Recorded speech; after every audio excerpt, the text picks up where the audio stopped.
Hello, everyone, and welcome to the Criminally Mental Podcast. My name is Cody, and I just have to ask, Zach, what is with the hat today? Well, I'm trying out a new hat. I don't know how I feel about it. I'm getting warmed up to it. What's your opinion? I mean, you clearly make awesome choices with hats.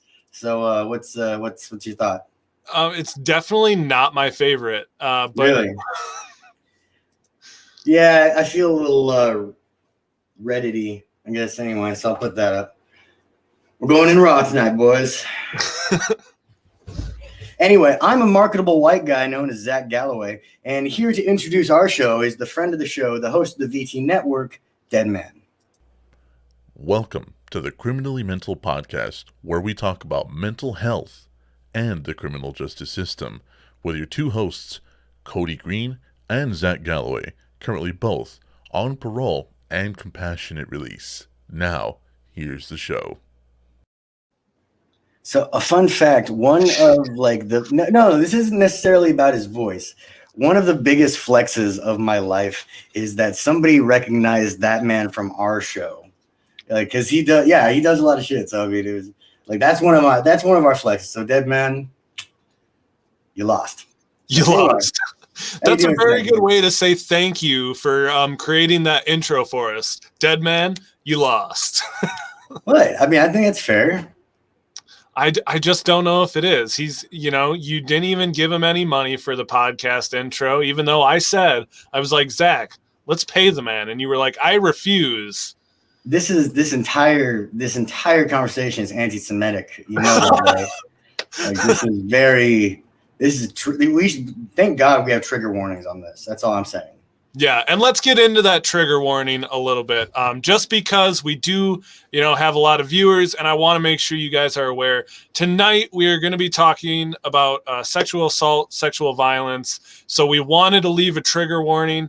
If you're uncomfortable with that topic, if it's something that's going to trigger any mental health issues you have, please consider not watching or listening to this episode.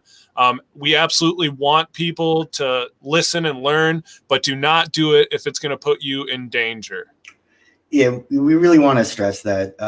We don't mind if there is a dipping in ratings. At the end of the day, you guys really do matter to us. So just do be advised, there is going to be a lot of explicit talk, and it's just going to be kind of a rough show. But it's something that we do need to discuss, both this one creator in particular, and then creators in general, and just things that are happening, not only on TikTok, but just in general, on a lot of social media apps. So that's going to be what's on the menu tonight, and also our guest. You want to tell them a little bit about our guest? Yeah, absolutely. So after we talk about some of these creators and some of the dangerous things going on social media platforms, we're also going to be talking to Anna Lee tonight. She is a survivor of sexual assault. She reached out to us, and we were very happy to have someone on who was willing to have this conversation, no matter how difficult it is. And so we're really grateful to have her joining us tonight. And like we mentioned before we brought her in, we are going to try to keep this lighthearted, but with the content from tonight, it's going to be a little difficult. And so we just want you guys to bear with us through this episode. It's not easy content, but we do appreciate you all for being here and hearing us out and listening to her story as well. Tell me something good. I want to hear something happy. Tell me something positive that happened to you. All right. Yeah. Let's do that first. Storm up. Did you hear that I put my 2 weeks notice into my job so I could do content creation more full time? I did, but this is where I act like you just told me, right? Yeah. That's amazing. I'm so proud of you. No, it's awesome, man. Though, how's it?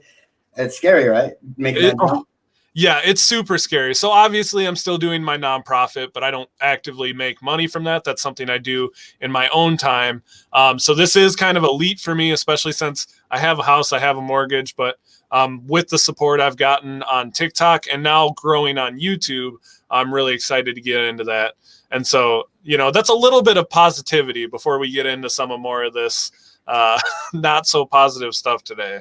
That's awesome. I mean, man, it's one of those things that you kind of get used to, it's when this starts becoming like what you actually do for a living. It's a weird thing to have to explain that to people too. I still get a little uncomfortable with that.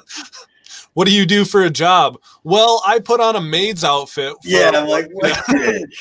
Oh man, I had to do that so much at that wedding we went to. Like, oh, what do you do for a living? I'm like, I'm a stripper. I love that. But what do you say, man? Should we get into this, you think? Let's dive right into this. So we've talked about this creator before. It's obviously Eric B. Zink. The things that he was accused of, and he actually, in fact, admitted to, was very inappropriate underage texting to a 15-year-old girl. Cody, I think you obviously remember a lot of those. And it got very deep and very sexual and things like that. And he gave a very half-assed apology. Well, we did a segment on him because we had like a back and forth. It was kind of funny, to be honest. But then he claimed to be taking a break. Well, he's back, and he's coming back a little bit stronger. Recently, we've had people reach out to us across the board from his victims. Several of his victims have reached out to us.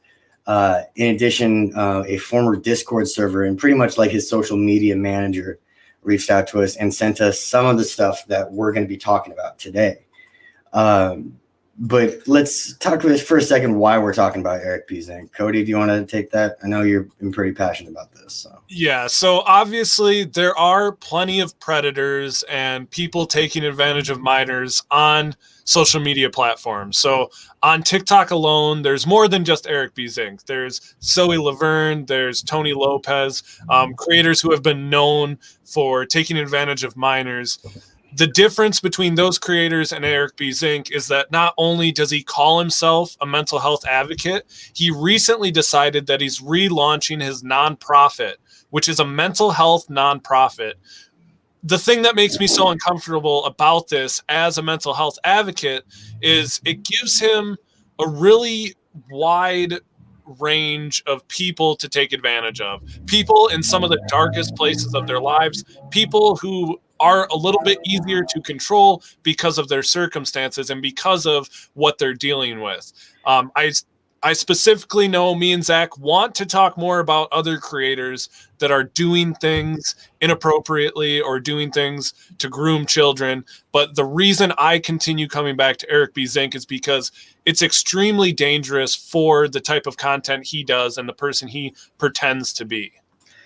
I think one of the biggest red flags for us is we got contacted by a young woman who shared her story with us, in which essentially Eric picked her up from a rehab facility and then took her to a hotel where he fed her drugs and alcohol and then filmed OnlyFans content with her.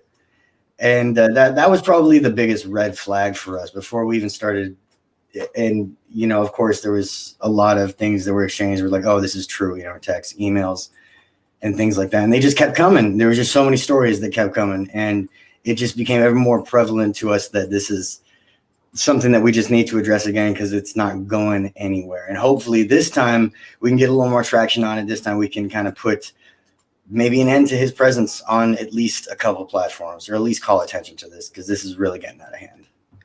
Well, and the unfortunate thing is that when we try to talk about this on TikTok, and not just about Eric, but about any creators, because if you guys follow our TikTok, you know that we made a group of people to tag if there was anyone taking advantage of people or that were making really bad jokes involving minors, inappropriate jokes. And we've gotten so many people contacting us, but anytime we try to make content about it, it gets shut down.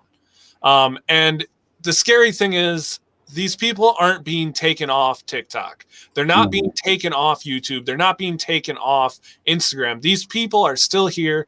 And it's getting to the point now where I, as a creator, am getting very frustrated. People get banned for absolutely no reason every day, making dumb jokes. But then we have people who have been proven to take advantage of children still allowed to have platforms. And it's something that I know me and Zach are both fed up with at this point. It's gotten to that, you know, we have an obligation here as creators. We have an obligation as people to not tolerate certain things. And something that I think we can all basically agree on is if someone has admitted to grooming, has been caught grooming, has been caught multiple times being inappropriate with children, shouldn't be a mental health advocate to the public. That seems like a pretty basic rule. Well, and when his allegations were happening, he came out and said, "Oh, I'm not a mental health advocate." And now that, it's kind of settled down, he relaunched this, "Oh, I'm going to do my nonprofit to help people who are suicidal." And there are so many better people to follow for that. And I'm not even saying me. I'm saying there are psychiatrists, there are therapists, there are other mental health advocates. There are so many people that could use that big platform that he has and not take advantage of people. So the only thing we ask is if you see Eric B. Zink, Zoe Laverne, or Tony Lopez, don't just let them go by your For You page. Say something, speak up, report videos, let TikTok know that it's a problem. And there's more than just those 3 names. Those are just the names that came to the top of my head. We've been sent entire lists of people who are taking advantage of minors on TikTok, and it's something that needs to be dealt with. The unfortunate reality, we're dealing with a business, and I don't want to discourage it, because of course we're going to keep doing it, but every time we make a step forward with this, it seems like more of us just get shut down. There's more bans, there's more things like that. The only way this is going to work is if we all actually pitch in and say something. Yeah. It doesn't matter if you don't make content. It doesn't matter if you make content. If you have 1 follower, if you have 1 million followers, if you're part of this community, everyone needs to take action in this, or else it's not going to work. Yeah. And it's like we said, this isn't just about Eric B. Zink. This is just the person that at the moment seems to have the most vulnerable group surrounding him, and it's very unsafe. If you go look at the people he follows, it's underage girls. If you look at his content, it's not only is it vulgar, it's wrong. He's made videos about suicide, like not talking to your psychiatrist about it and pretending like it's not an issue. His platform is dangerous for more than just the reason that he can take advantage of people. It's dangerous because he's spreading misinformation and he's making himself look like a victim. So, well, I mean, it doesn't take going to prison to be able to spot a con man, but I mean, I know it's obvious to you and I, but I think to a lot of people, it seems so real. And to be honest, that's what everyone who came to us had the same story. At first, everything seemed so perfect. Everything he said was right, but that's how con men work. That's exactly how they work. Well, and as people who have been incarcerated, we also know how to spot predators, and we know what their bullshit stories sound like, because if Eric ever does end up in a jail or prison, he'll find out really quick. That's the one thing you don't want to go to jail or prison for. No, that wouldn't end well. I still stand by my earlier idea of getting him on the show at some point, but hey. That was my try. Maybe that's what we should be doing today, is trying to get him on the show. And I just feel like he would log off so quick. As soon as we started asking actual questions, he would just click off. Yeah. Still, I mean, I know it's one of those. It's like a zombie apocalypse fantasy. It's never going to happen, but it's still fun to think about. Yeah. You know what I mean? No, definitely. But I think this is a good segue to talking about not just people being taken advantage of online, but sexual assault in general. And we were really lucky to have someone being willing to join us and talk about their experience with sexual assault and the mental health crisis that comes after that. So we did want to thank Anna Lee for joining us today. Thank you so much for being here. Guys, thank you for having me. Anna Lee, we're really excited to have you on the show. And like Cody said, thanks for being here. Of course. I'm happy for being here too. Like, I just been wanting to be on the show for a while now, because I am a big mental health advocate, and what you guys were just saying, yeah, like it's really messed up what he's doing, and I think he likes to take control of vulnerable girls, because, he knows, like, if he plays off as a mental health advocate, that he's going to get girls that have mental health issues, and usually we are more vulnerable in that state of mind. So that's kind of, I feel like what he's going for there. Absolutely. And that's the scary thing, and that's why we keep bringing him up. And I'm sure there will be people that get sick of hearing us mention him, but it's not safe. Right. Like, it's a serious subject that needs to be talked about, because if he keeps continuing it, who knows what else is going to happen, you know? Like, he needs to be shut down altogether, no matter if people get mad about talking about it. Oh, well, he's the one that's doing the wrong. It needs to be talked about. But Well, I mean, I absolutely agree, and I think, like we were saying earlier, we have an obligation to discuss it. But as you mentioned earlier, you're a mental health advocate. Why don't you kind of introduce a little bit of your story, like what got you into doing this? You know, what are you wanting to share with us? Well, I guess I posted a video a few years ago on Facebook. It was basically just me coming out about everything that I went through. I was, you know, molested when I was 7 and then raped when I was 12. So I had a lot of just trauma built up, and I would self-harm, and I would just not know how to deal with it properly. I was in and out of mental hospitals, like 3 different hospitals, just not knowing how to deal with my problems. Well, I guess after so long, I said to myself, I could either live like this for the rest of my life or do something about it and better myself. So I made a video just coming forward about everything that happened. And then I ended up receiving 39 million views, a lot of messages, just girls coming forward about their experiences, how I helped them come out, and how, like, I'm not alone, just different things like that. And the big thing I always, like, put in there was, you aren't a victim, you are a survivor, because, you know, you got through something and you came out stronger in the end. That's how I like to think about it. Like, I feel everything does happen for a reason, even though some of it might be really traumatic. It makes you who you are today. And I just like to use basically what I went through to help others now. You know, just That's a lot to deal with really quick, though, isn't it? When you put something out there and suddenly millions of people tune in to what you're saying. Overnight, I had like 1 million views, and then a month later it was at like 38 million, 39 million, and then I was on like Dr. Drew, all that. It was like a big thing, but yeah, it was a lot because there was so many people reaching out about their stories, and it did bring back a lot of stuff for me at the time because they all wanted me to help them. And then a lot of people came forward about like suicide attempts and how they just want to kill themselves and all of that. And it's like, I want to help you, but sometimes if you're in that state of mind, you need more than just one person to talk to you. You might need more help than that, you know? So it was a lot to deal with at the time, yeah. But ever since then, I basically just try to help anybody that's going through something. Like, if I can, like, some people still reach out to me and stuff about what they've went through, and like they're still struggling, and I just let them know you're not alone and things can get better. Like, the situation may suck right now, but it's only temporary. Like, you have control of yourself and how you can deal with this. You know, you just have to want to be better to get better. That's how I have to look at it, because like for years I was in therapy, but I was so depressed and I was in denial. I didn't want the help, you know, I didn't care about myself. So I just said, whatever, screw it. But then around age like 17, 18, that's when I realized I want to actually better myself and I don't want to be stuck like this for the rest of my life. So I started changing my perspective on just everything, honestly. Myself. That's a lot of growing up to do real quick. Yeah. Yeah. And then, yeah, I have a beautiful family now. Like, I have a fiance, and then I have a baby boy. He's going to be 1 year old next month. So, you know, like, my life is amazing now, but it's just. And Anna, I really don't mean to interrupt you. I have a very important question for your fiance, though. I'm sorry, I will get right back to you. Yo, dog. Yeah. What do you think of my hat? I actually like it, man. All right. You don't have to lie. You don't have to lie to him, man. Shut up, No, Cody. he looks like a little leprechaun to me. Oh, he does. You're right. You do look like that was what did I do to you, bro? Sorry, I had to throw that out. I mean, how tall are you? I'm sorry.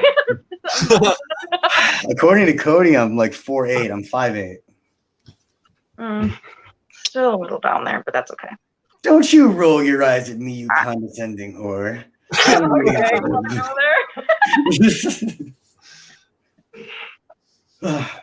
Anyway, sorry, back to your story.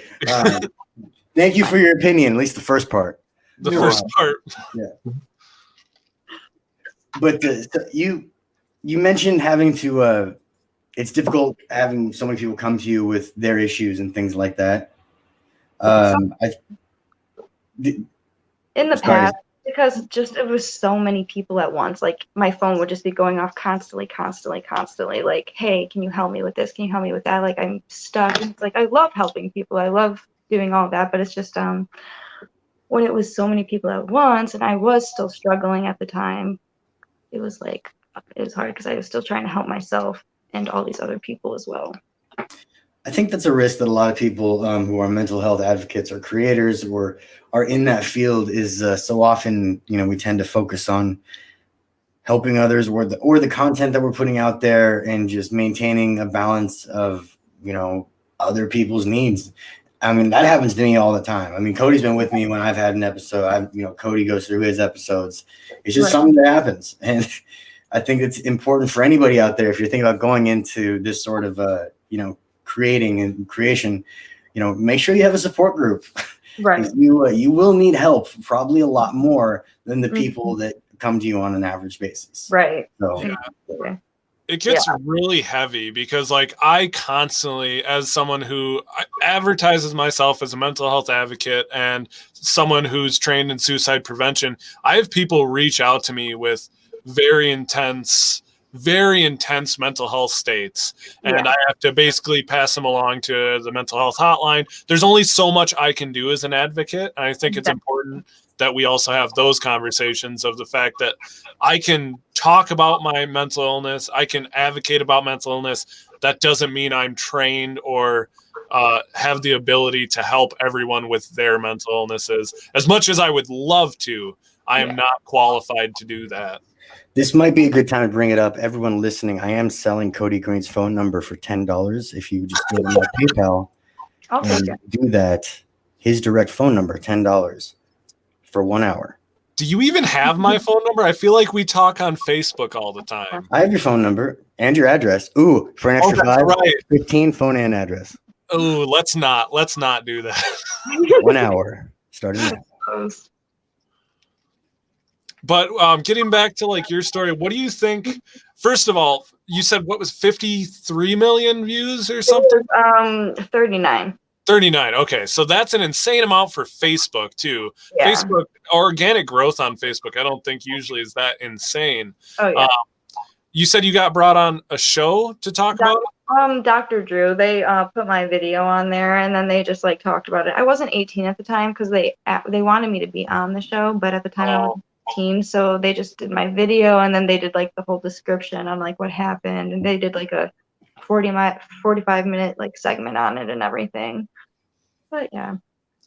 So what kind of mental health stuff did you deal with? Not so much from what you went through, but just from the people who reached out and all the I don't want to say backlash of getting popular, but there is kind of this entire different culture around being well known or having your story well known. What kind of mental health issues did that come with? Well, honestly, everybody in the area shut me out. They didn't want to talk to me. They said, you did this for attention. You're just attention seeking. You don't, some people would say it never happened. Some people would say to have it happen to me again, to cut myself, to kill myself, just things like that. But then there was also so many positive comments that came along with it. How many people I was helping and saving and helping them reach out. So it's I even put in the description of the video before I posted it. I put, I know I'm going to get negative comments for this. I know I am. But if I help at least one person, then it was worth it. So I got a lot. I did get really depressed for a while. I mean, I shut myself out. I couldn't even go on Facebook for a while because there was a lot of negative comments. I mean, local people sharing my videos, just saying really nasty things because, I don't know, maybe because I was getting known out there and they didn't like it, or who knows why, but over the years I just kind of learned, I mean, those people don't matter. This video isn't about you, my problems that I'm talking about, they don't matter to you, so why should you matter to me? That's a great place to be, but it's so hard to get there. I mean, I know at least for me 2 to 3 times a week, Cody Green calls me crying because of a comment that was left on his video. And I don't know if you've ever heard the sound of a stuck pig. but it's like that, but in a microwave. So that's what his crying sounds like. But I but want to yeah. thank you for saying 2 to 3 times instead of being realistic with the 5 to 6 times. Yeah, I was trying to go easy on you, but no, realistically, like, I think everyone has to go to that point, because at first, when you start, especially with mental health stuff, I don't know why, but the people are fucking brutal Yeah. to mental yeah. health advocates and influencers. I mean, because like I'm in prison talk, and and I'm also kind of in mental health talk, and every time a video of mine like kind of gets to that side of the algorithm, the comments are fucking brutal. Yeah. Like, it's so rough. Nasty. It gets nasty on there, you know. I think it's because, like I said, like they think, oh, you're vulnerable because you have mental illness. I can pick on you, I can get you, and I can hit a nerve. But it's honestly just something with them at the end of the day that's wrong. You know, it's them, not you. I have realized, because I've talked to some of the people who have really attacked my page, claimed that I faked my schizophrenia, stuff like that. And I've had actual conversations with some of these people. And a few of the conversations I had were they were people that also suffered and were jealous that I was, as they say, taking advantage of my mental illness. My whole thing is, if I'm going to suffer from it, why not be able to talk about it? Why not be able to share my story? But I think people look at it as you taking advantage of a topic that no one likes talking about. And when it comes down to it with your story too, it's, you put yourself out there. It's a very vulnerable space. And like Zach said, people can get brutal. I've gotten death threats. I've gotten just some of the most vulgar, insane comments. And I'm sure yours, because I've seen some comments on sexual assault posts and on survivors posts, and they make me physically sick when I see some of those comments. If you ever think you've like seen some hateful bullshit, go to any like rape survivors video and just look at the comments, and like, holy shit. Yeah. That's a real wake up call, just to even know those people breathe air. It's for attention, or you're lying, or this and that. It's everything in the book, or, you know, just it gets nasty. But for a while it did affect me. I thought many times about taking the video down, but it was everywhere by that time. You know, like you Google my name, it's there. It's YouTube. It's just everyone else reposted, so it's there. But you know, I have to always think about the people that I do help and have helped, and that's what matters to me. Like the negative people, they have their own issues that they have to work on themselves, you know, and that's not my problem. And it's hard to just kind of ignore those comments sometimes, because it hurts sometimes, but at the same time you have to think of you, and they don't matter, you know. I might put you in touch with a friend of mine, this creator that I follow. I'm a big fan of hers. Shout out to Dallas at What Is She Thinking About? Goes through these phases where you know, like people hate on her so much that she has to take a break from it, but she's like a brilliant creator. And like anybody out there, like, you need to create stuff, you need to make content, even if it's just for you. If it's something that's very helpful, especially in this field. And the hate in the comments that are going to come will come. So I'm glad we got to address that. Yeah. Well, and we just got a comment on the YouTube page here, and it says victim blaming is such a real thing that people don't like to talk about.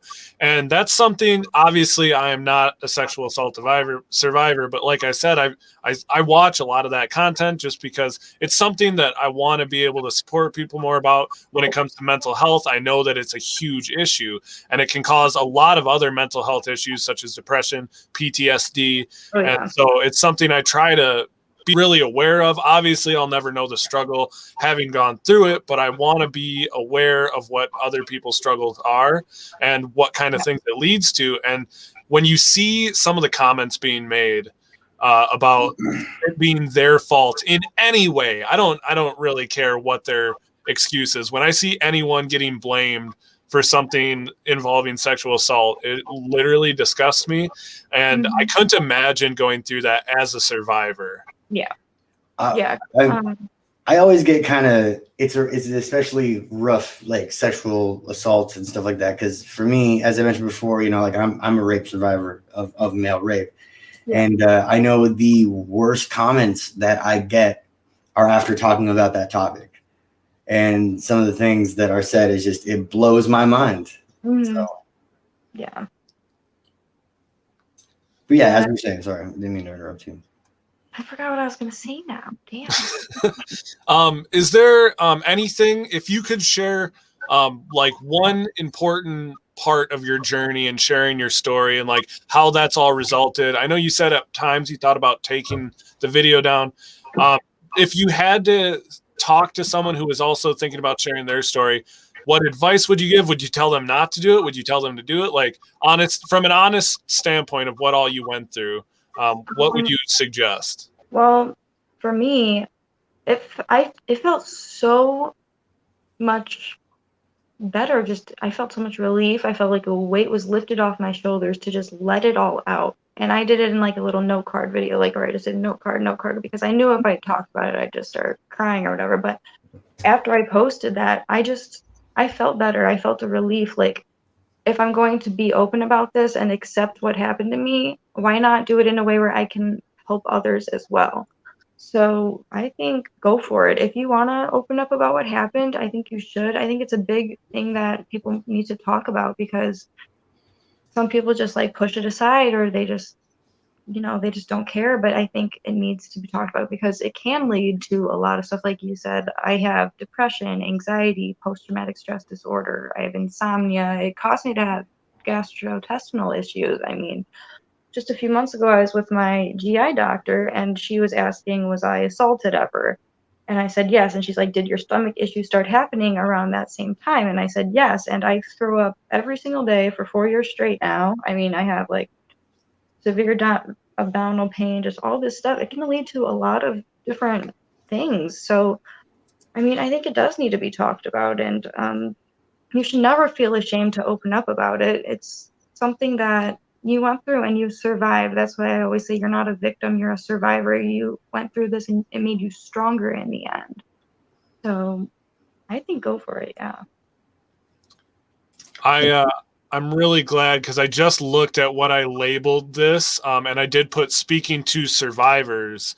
When originally I think I had it set as speaking to victims of sexual assault. And I actually did look it up on Google, because I was like unsure if that was the right term to use. And so it's not like offensive being called a victim or anything, but I always like to use, like, I don't know, I like to say, like, yes, I survived this and I'm stronger from it.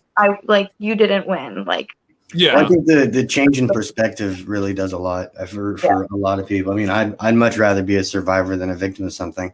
Yeah.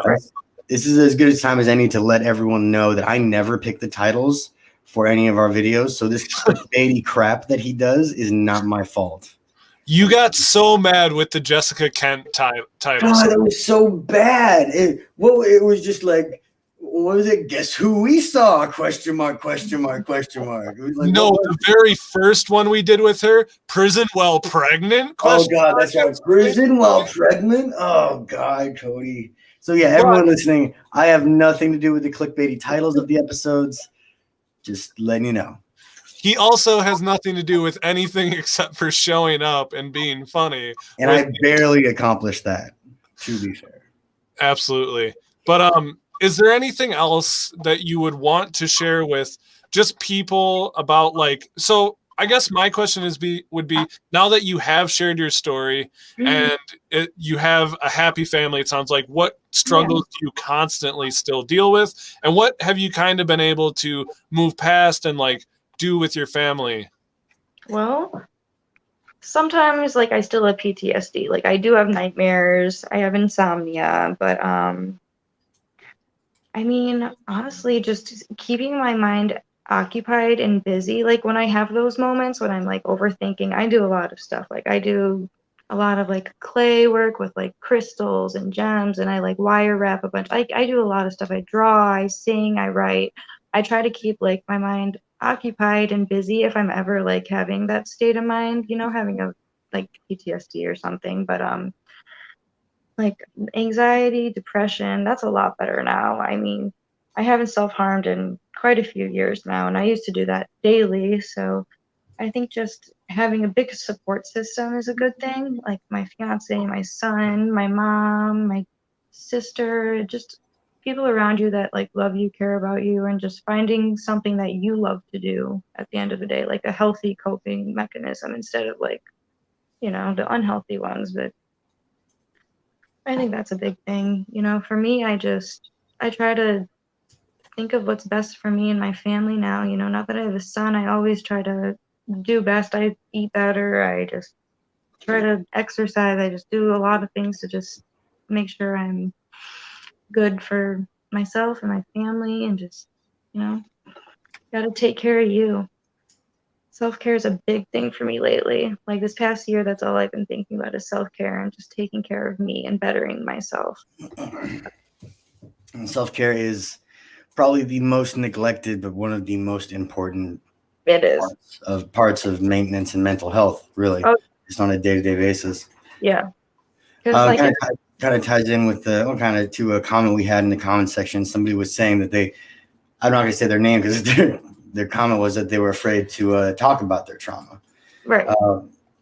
You kind of addressed this a little bit, but when you have people that come to you directly and say, this happened to me, I want to talk about it, but I'm too scared. What do you say to that person? Like, what would you say? I say it's okay to be scared. It's okay. That's normal. You're human. And if you want to talk about it, then I think you should, because you could be saving someone else and helping someone else, and it could heal you too in the process. Yeah, that's honestly what I got to say about that. Mm-hmm.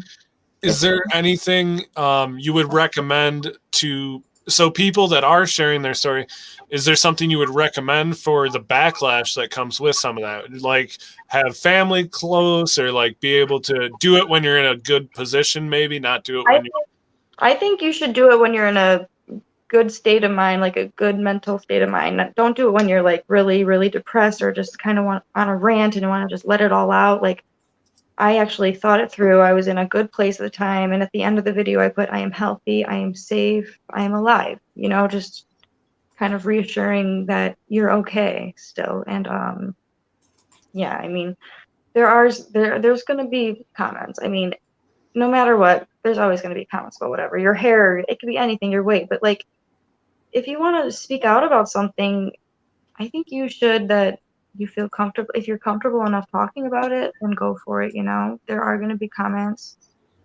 no matter what, but I feel like there's going to be a lot more good than bad, because I'm on your side. I mean, I know a lot of other people are too. Like, it's a big thing to just stand up for yourself and what you believe in. And if you want to help others too along the way by sharing your story, go for it, because that's what I did. I didn't expect to receive all the stuff I did. I just needed to let it out there, and I thought if I help at least one person, then it's worth it.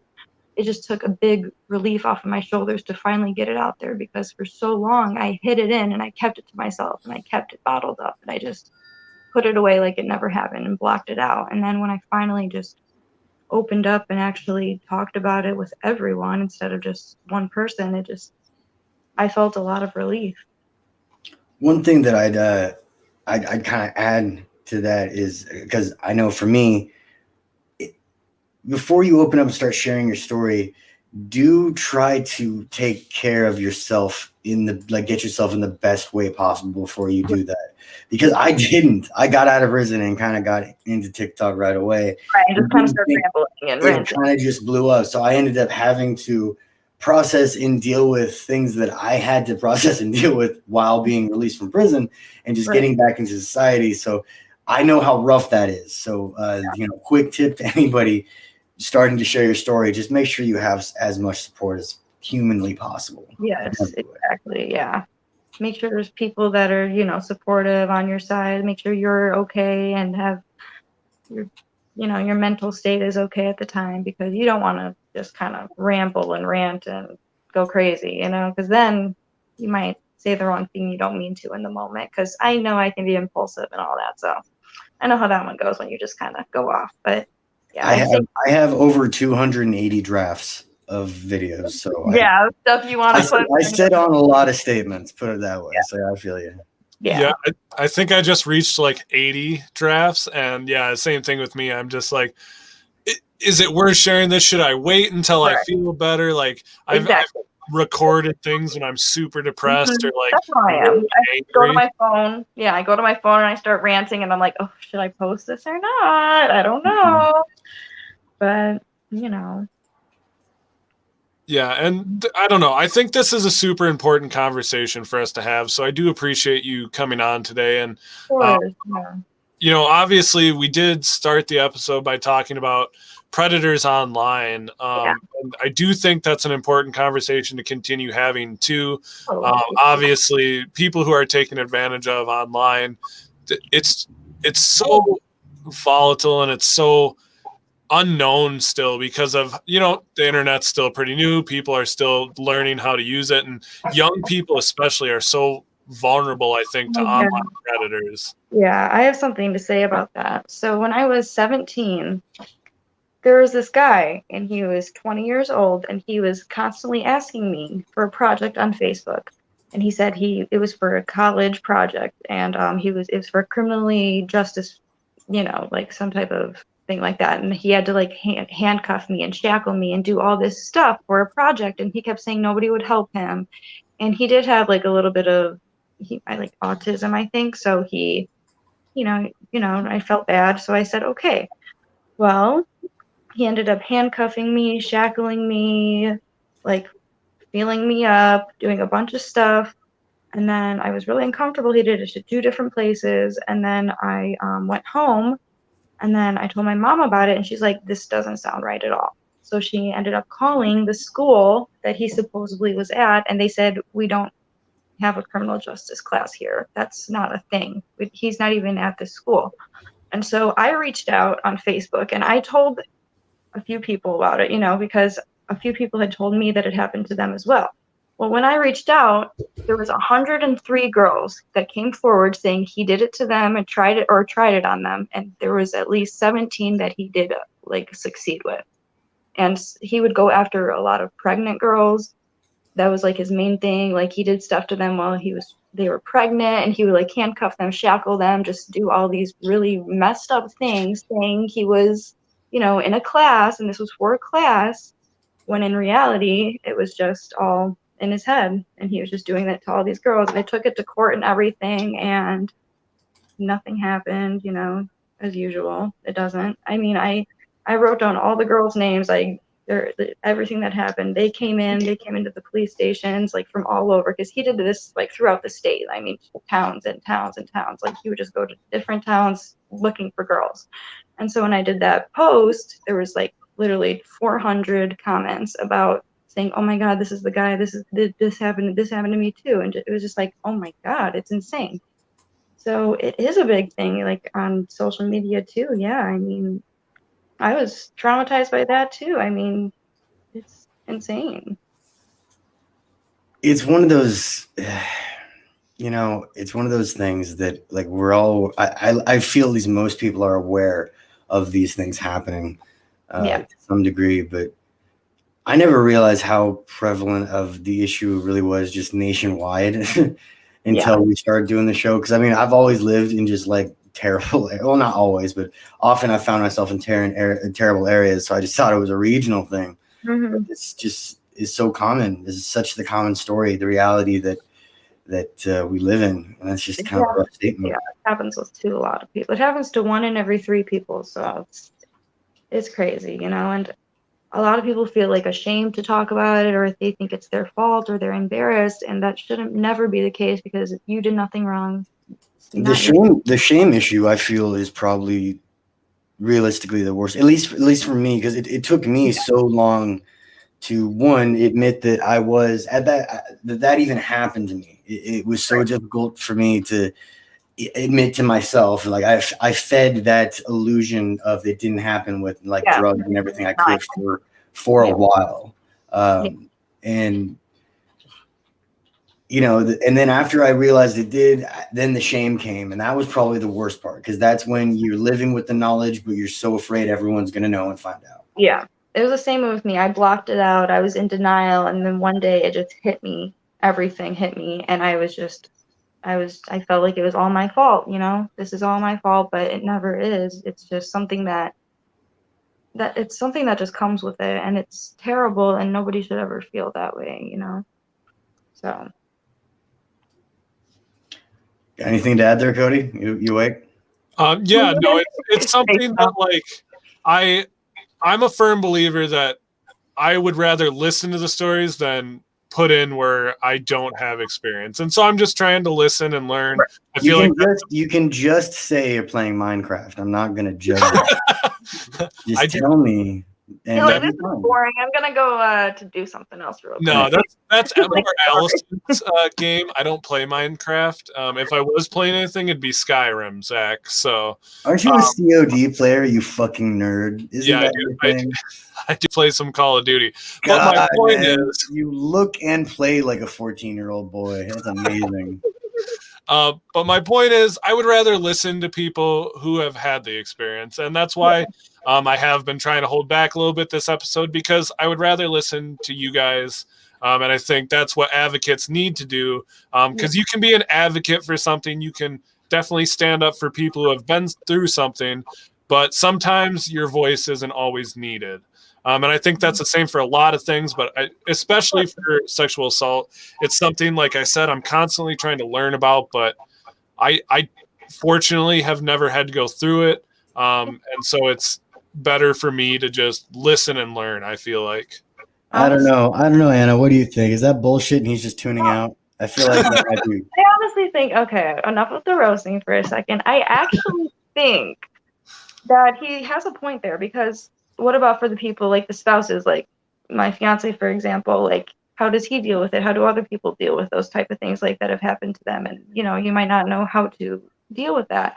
Well, the biggest thing is to just listen. That's all you can really do at the beginning, is just listen and try to understand. And if you don't have anything to say, that's okay. You know, as long as you know that you're being heard and someone's there, that's what matters, you know?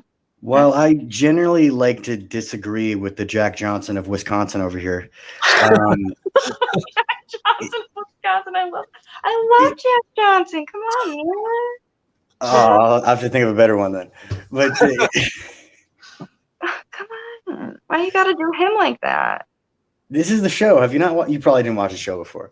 But every week, every Monday. Every week? That's more than I watch the show, to be fair. No, but as far as advocates go, I think something that I run into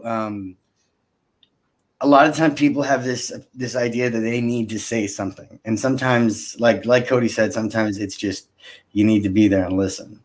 You know, if someone's sharing with you their trauma, you know, a sexual assault especially, the last thing they're really looking for is your opinion on it.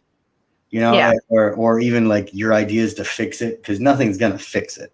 Exactly. Nothing will ever take that moment back. Nothing will ever take it away. It's there. Sometimes it's just a matter of being the one to be there when someone actually needs to share and talk about it. Yeah, exactly. So that is begrudgingly good advice from Cody. I know you hate admitting it. I really do. I will say, for any people who, you know, are like me and they're not people who have been through this, but they just want to be good advocates and listen, go read some of the comments we've gotten today on YouTube and Twitch, especially on YouTube. We're getting a lot of comments of people just sharing their story. I've been just reading them as we go. It's really powerful, and it makes me uncomfortable, but I think that's good for this type of conversation. It should make us a little uncomfortable, and I think that's the best way we can be advocates, is to read through some of this. There's some really intense stuff in here, and there's, like I said, it makes me really sad to know that so many people have gone through this, and I thank you guys so much, both you and I guess also Zach, for sharing your guys' stories, and I do really appreciate it.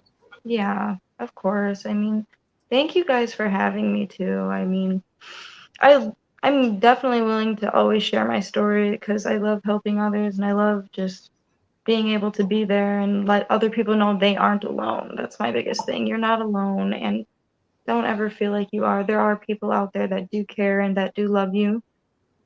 And yeah, that's big. Yeah, we really do appreciate you taking the time to come here, because this was a tough topic. This was a tough episode to have tonight, but I feel that we handled it with the grace and elegancy of a crackhead eating chow mein with chopsticks. So, but it's great that you and more survivors are able to stand up, and that we're able to give a platform to people to talk about these things. And like Cody said, if you guys can check out the comments, so many people are sharing their stories, but we get that every week, truly, with audition tapes and things like that. There's a lot of people out there.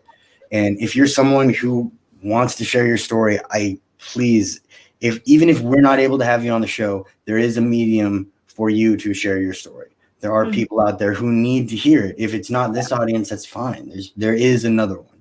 So I do urge you to keep looking for places to share your story. Even if it's just writing it down in your room, that's the first place you share it. That's what you share. Exactly. I agree completely with that. I do. Well, I do appreciate you being on today. I did see a few questions in here, one of which I don't know if your fiance would be comfortable answering a question, but we do have a question on here. So one of the questions was, do you have any advice for someone who wants to support his or her partner if they've went through sexual assault? You just got to be there and show love. I mean, you got to listen. Yeah. You just got to listen to everything and just be there. You can't no judging. No. I mean, I love her with all my heart. I mean, that's all. That's some solid advice from, what was your fiance's name? Greg, is it? Marcus. Greg. Everyone say thanks to Greg for being on the show. I'm done with you. Also, a second question for Marcus, because we haven't talked about it at all this episode yet. How did you like your Manscaped products? And I love it. I heard you used our code GALAWOP for that. Oh, yeah. 20% off. Oh, yeah. He got the whole setup. The whole setup, baby. My bag's right here. Zach, I know you didn't get in until later when we were prepping, but he got the full package with the toner and everything. So you got the top one. Oh, yeah. All right, dog. That's the best one. I love that. That's what I have. Thank you, Galawap. Yeah. Let's not make that a thing. Let's make that a thing. So yeah, just a reminder, we do have a partnership with manscaped.com. And if you would like to try out some of their products, as Greg said, 20% off the code for Galawap. Was it Marcus actually? Yeah. It was Greg. Sorry. Zach said Greg so many times that I was like, wait, was it Greg? I'm pretty sure it's pronounced Greg. I don't think that's how it's pronounced. But seriously, we do appreciate having you guys on today. Both of you, thank you so much for being here. And I want to give a special thank you to the viewers who stuck this out with us, because I know this was different than our usual content. Yeah, we really do appreciate you guys tuning in to a more serious episode. As usual, we appreciate your support. It's amazing that you guys are here for us every week. Shout out to all the followers here that showed up today and everyone who's listening in Spotify afterwards. Yeah. Thank you all for listening too. I really appreciate it. Yeah, I know it can be a touchy subject and a rough subject to talk about, but yeah, thank you all for listening. It does mean a lot to me. So thank you guys for having me on. Absolutely. Cody, are you doing a show wrap up? Was that what you were doing there? Is that what's happening? Yeah, a little bit. Yeah, I was kind of wrapping. I was letting everyone get, their word in. And I always let you throw something in there because you always have something goofy to finish the show with. But I was trying to figure out if you were going to do that or not because, it is a more serious topic. But I figured you'll probably say something stupid at the end like you usually do. Even if it's, what's your other one? Stay woke, sheeple. That is the new sign off that I've been trying out. So I'll probably do that. Yeah, I'm not a huge fan. But seriously, thank you guys so much for being here. And thank you, Anna and Marcus, for being here with us today. We would love to have you guys back at some point. Zach, your hat is very stupid, but we are so glad to keep doing this every week. And we look forward to next week's episode to have you all back here. Go fuck yourself, Cody. Stay woke, sheeple. This ball deodorant smells good too. Right? Much better than balls. Yeah. Considerably better. Perfect note to end on. Thank you guys so much. Everyone have a great day. See ya. Bye.